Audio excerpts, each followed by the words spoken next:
De l'émir Abdelkader, lettre aux Français, conclusion générale de l'épître, suite.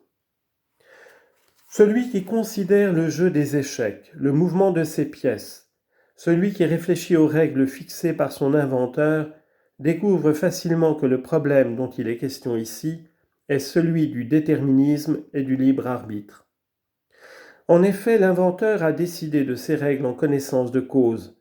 Il en a déterminé le mécanisme, en a ordonné et codifié le fonctionnement bien avant que les joueurs n'aient l'occasion de s'y conformer, puisque c'est de sa décision initiale que sont nées ces règles. Aucun associé ne l'a aidé dans cette invention. Et il a fait de telle sorte que tout joueur parmi les hommes ne puisse à l'avenir faire autrement que de se référer à lui et en revenir au principe qu'il avait établi d'autorité. Pourtant, si le joueur gagne la partie, c'est uniquement grâce à ses efforts personnels, et s'il est vaincu, c'est seulement en raison de la dispersion de ses forces. Les deux joueurs, chaque fois que l'occasion d'agir leur est dévolue, s'appliquent, déploient tous leurs efforts, réfléchissent, mettent en œuvre un plan, s'efforcent de gagner, de ruser, tout en ne sortant pas, dans toute leur activité, des règles qu'a posées l'inventeur, des conditions et des lois qu'il leur a imposées à tous deux. Ainsi sont-ils prédéterminés sous la forme de deux êtres doués de libre arbitre et jouissent-ils de ce libre arbitre sous la forme de deux hommes prédéterminés. L'inventeur a su pénétrer ici au fond d'un secret précieux parmi les secrets de Dieu le Très-Haut. Il a su que l'homme pouvait être suivant les cas, gagnant et récompensé, ou perdant et puni. Que Dieu n'opprime pas du poids de la centième partie d'un grain d'orge, mais que les gens eux-mêmes oppriment. Que Dieu n'exige de ses serviteurs que ce qu'ils peuvent faire pour lui, qu'il ne les force pas, et que s'il avait voulu les garantir de la transgression, il ne lui aurait pas désobéi. De même, l'inventeur du jeu d'échecs n'a-t-il réclamé aux joueurs que ce qu'il pouvait donner. Il ne les force pas. Et celui qui agit correctement le fait pour lui-même, tout comme celui qui se trompe travaille contre lui-même, sans que l'un des deux joueurs sorte jamais des règles fixées par l'inventeur concernant les cases, les pièces du jeu, leur nombre et la façon de les faire avancer. Et même s'il avait voulu de ces deux hommes qu'ils suivent d'autres règles que celles-ci, il n'aurait encore pas pu lui désobéir.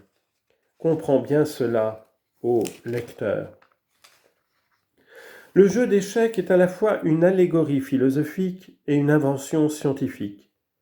Il provoque la réflexion, accroît la puissance de l'esprit, distrait du chagrin, dévoile les caractères, donne une image de la guerre, montre dans quelle mesure la victoire contre un adversaire et le triomphe contre l'ennemi sont agréables, dans quelle mesure la défaite et l'abandon sont amers.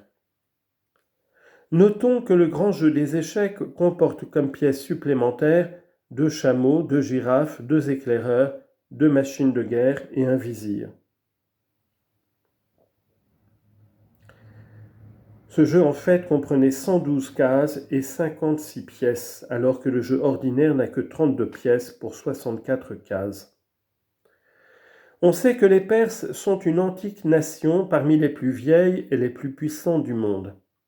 Le nom de leur ancêtre en arabe est Faris, en grec Yarshur, en persan Yari-Shris. Ils connurent 2 grandes dynasties de souverains qui régnèrent chacune longtemps. La première fut celle des Kayaya, ainsi nommée parce que chaque roi de cette lignée se faisait appeler Kay un tel, c'est-à-dire un tel le pur, qui est en relation avec les choses spirituelles, expression qui insiste sur l'éloignement de toute souillure. Il apparaît d'après les chroniques que la naissance de cette dynastie est contemporaine de celle des Tababiya, rois des Arabes de Himyar. D'autre part, cette dynastie des Kayaya fut celle que vainquit Alexandre le Grec.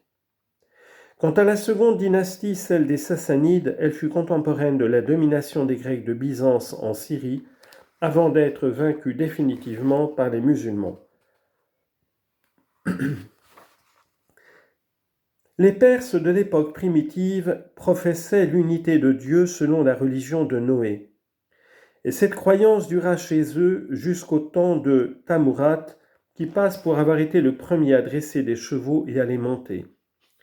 Il adhéra ensuite à la religion des Sabéens et obligea les Perses à le suivre dans cette voie. 1000 années durant, ils restèrent fidèles à cette croyance jusqu'à ce qu'ils fussent tous devenus de la religion des mages sous l'influence de Zaradasht. Celui-ci vivait au temps de Yastasaph, un de leurs rois. Étant venu le trouver, il lui présenta sa religion qui plut au roi. Ce dernier incita les gens à s'y rallier et à tuer tous ceux qui se refusaient d'adopter la loi nouvelle. Zaradasht donna alors aux hommes un livre qu'il prétendit être d'inspiration divine et qu'il avait écrit sur 12 000 peaux. Il donna à cet ensemble le nom de Sana. L'ouvrage comportait un développement à partir de 60 lettres prises dans l'alphabet selon un ordre précis. Il en fit ensuite un commentaire qui reçut le nom de Zend. Puis il composa un commentaire du commentaire qu'il appela le Zendi, mot que les Arabes transformèrent dans leur langue en Zandiq. Zaradasht affirmait l'existence de deux divinités, Yazdan et Ahriman, c'est-à-dire la lumière et les ténèbres, et il adorait le feu. On sait que son livre comportait 3 parties. La première racontait les faits des nations du passé, la deuxième parlait de ce qui allait se réaliser dans l'avenir, la troisième présentait les lois traditionnelles et la législation religieuse des adeptes. Zaradasht, pour sa part, s'était employé à rebâtir les temples du feu qu'avait laissés dans l'abandon Manushar, un de leurs rois. Et il avait établi le principe de 2 grandes fêtes religieuses, le Nairuz à l'équinoxe de printemps et le Maharajan à l'équinoxe d'automne. Lorsqu'Alexandre vainquit les Perses de la première dynastie, il fit brûler leurs livres. Les Perses restèrent ainsi sans livres religieux jusqu'à l'avènement de Sabour, fils d'Ardashir. Alors apparut Mani le sage. Venant après le Messie, Mani disait « Ce qui a donné son existence au monde est un composé de 2 choses, la lumière qui a créé le bien, les ténèbres qui ont créé le mal. » Le roi Sabour suivit d'abord quelque temps la doctrine de Mani, puis il revint à la religion des mages qui était celle de ses ancêtres. De même, à l'époque de Qurab, autre souverain de la Perse, apparut Mazdak. Il proclamait qu'il était licite de s'emparer des richesses des autres, des biens de tous devant être mis en commun, sans que personne puisse se prévaloir de la propriété de quelque chose ou puisse en interdire l'utilisation à un autre. Car les biens de ce monde faisant tous partie de la propriété de Dieu, aucun homme ne peut en fait les réserver à son propre usage. Au temps d'Abarwiz, l'un de leurs rois encore, l'armée des Perses arriva jusqu'à Jérusalem. Ils firent prisonnier l'évêque du lieu et ceux qui étaient avec lui, et leur réclamèrent le bois de la croix. Ceux-ci l'attirèrent de sa cachette et l'envoyèrent au roi.